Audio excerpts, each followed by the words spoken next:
How'd it go today? Great. We got really good work done. We basically repeated yesterday's practice but went full speed. Mother Nature cooperated. The weather is beautiful. We got a lot of really good work done. Right now we're getting a presentation explaining Gaelic games to us. They're going to show us how they do it. So it's been good. I think guys have had a good experience. The hotel's been unbelievable. The GAA's been unbelievable. And we're excited to get out there and play. Has it been a lot of fun for everybody? You talked about the business trip, but have you seen everybody having a good time? Yeah, yes, it's been fun, but it's been meetings and it's been practice. The food's been excellent. The hotel's been great. I think the guys appreciate the change of pace. I do think that, but it's been a business trip really for us. Are you back into kind of normal game week mode now after yesterday's walkthrough? Yes. And exactly. Are you guys prepared? I mean, where are you? Are you where you need to be going into this game, I guess is the question. Yeah, I feel good about it. We'll have a dinner tonight and kind of have a team function. Friday we'll have our normal Friday walkthrough and meetings, and then like normally be at the hotel and have all our offense, defense, special teams meetings, and then get up on Saturday and get ready to play. So feel good about it. Interact with any Irish that try to understand the game of football or don't understand the rules or trying to explain to them? You think they get what they're going to see? A lot of them, the rank and file Irish in here.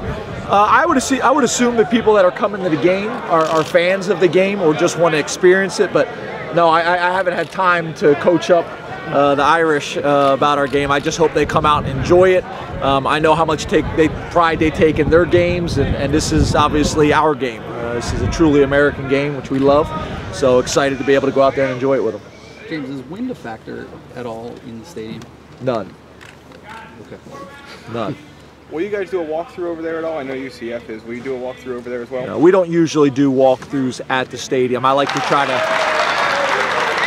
They're happy they're not doing a walkthrough. Yeah. I like to control environments, so we don't typically walk through in other people's stadiums and things like that. So we won't do that. I think the fact that we got to check out the stadium the other day, that was good enough.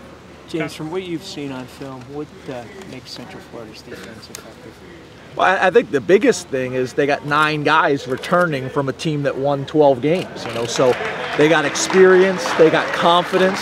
They know how to win, and I think more than anything else, they play sound and they play fast.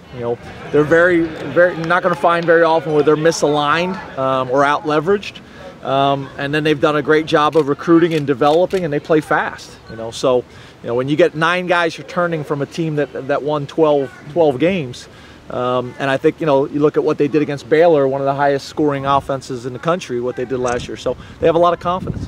Was there any talk from the guys returning about what happened last year, that they came in and beat them in their own stadium, beat you guys in their own stadium, even though you weren't here? No. James, you feel good about, you talked about you and Coach Hand trying to identify the 5 offensive linemen you want for this game. You feel good about that process and where the offensive line is at right now? I do. I think Herb's done a great job. I think the kids have done a great job. They worked extremely hard. We're doing some things in the way we're calling the game and things like that to try to help them. If you help them, you're helping Hack. And that's really what we're trying to do, get the ball into our playmakers' hands. We got to be smart because I think when you have a quarterback like Hack, you say you want to throw the ball.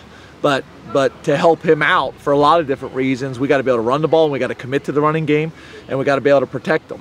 So we got to call the game to help the O-line and to put Hack in position to be successful. You've been a head coach 4 years. The last 3 now, you've played a pretty tough opponent in the first game. The first year you played a lesser opponent, let's say. Would you prefer to kind of ease into the season more, kind of with something, or do you like kind of jumping right in head first here?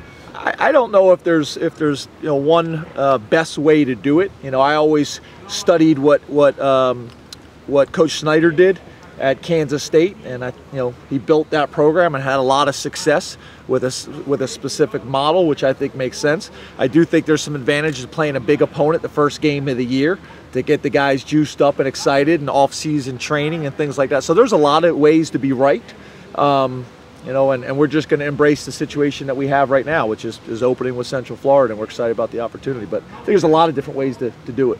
Hey James, has anybody turned your head in practice this week when you consider you guys worked out, in State College and here? Just someone maybe it surprised you? No one's really jumped out any more than guys that have jumped out all camp and guys that have earned starting jobs and things like that. It's not like when we came over here, we had a walkthrough yesterday and today was one practice, so it's not like they even had the opportunity to jump out. I hope people jump out on Saturday, but nothing's really changed, since we left State College. Talked to a guy at Crook Park this morning. He said that he's worked at the stadium for 3 years, but he's never stepped onto the field because of the importance of the culture for this entire country. I mean, you guys have been focused on yourself a lot, but have you taken a moment to kind of realize, at least for the people who live here, what it means to get to play in Crook Park? Oh yeah, there's no doubt about it. We had some really interesting conversations too with some people about the stadium and the history and how they had never played soccer in the stadium, and then how they tore the soccer stadium down a couple years ago and rebuilt it. Took 2 years, so this soccer team came in and played for the first time in that stadium. So I thought that was really interesting.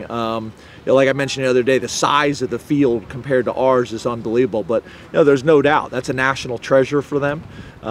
Sports are very, very important in this country, so yeah, I think the whole thing has been surreal in a lot of ways.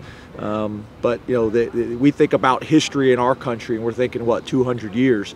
You talk about history in Europe and places like Ireland, it's on a whole nother level, so it's impressive. From your fan standpoint, most of us on our flights over here, tons of Penn State people on all the planes. There was a bunch of Penn State people on our plane too. Yeah. What does that tell you? What about your fan base that they're going to come out here and all this way and support the team all over? I think it's impressive. I mean, you guys have heard me say before, you got the spring game with 72,000 people. You play a game in Ireland and you have a huge support of fans and alumni coming out to be with the guys. I think that, what makes Penn State special and always will is the people. And, that's never going to change. And we plan on it only getting stronger from here on out. But I think that's what differentiates any business, any corporation, any organization, any team is the people. And Penn State has had unbelievable support with the university and unbelievable support with athletics and specifically football for a long time.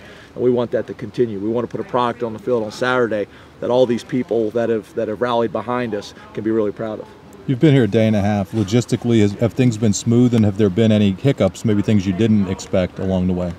Yeah, I think our administrative staff did a great job of having everything planned out, from the flights to the hotel to the food to the practice venues. But there's always a few things that come up that you jot down. That's what I'm constantly doing at practice, is jotting down notes of things that we would do better next year if we were going to be in this, or for bowl trips and things like that, things that we need to be aware of or make sure we have in our manual that we can learn from. But that's every day. No matter what we do, we're always taking notes down about what we can do better and how we can make the experience better for the kids. And on bowl trips, buy a toothbrush.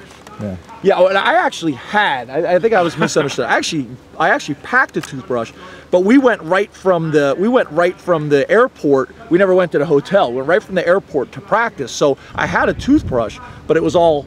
We never saw our luggage. We came right to the stadium, and we flew overnight. What I meant is I should have packed a toothbrush for the airplane, so I could have brushed my teeth in the morning, and that scared you guys all.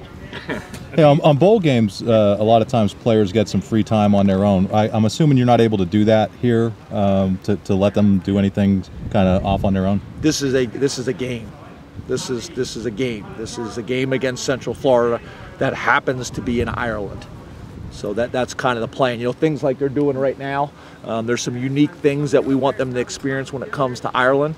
But more than anything, it was a time to get away with a change of pace with our family and go from there. But this is not a bowl game. This is a game against Central Florida, our opening game of the season. I think you said on your radio show, your wife asked you if you get excited, and you said not really. Now that you're so much closer to this game, is there a little bit of that finally we're here to this first game from your perspective more than the team?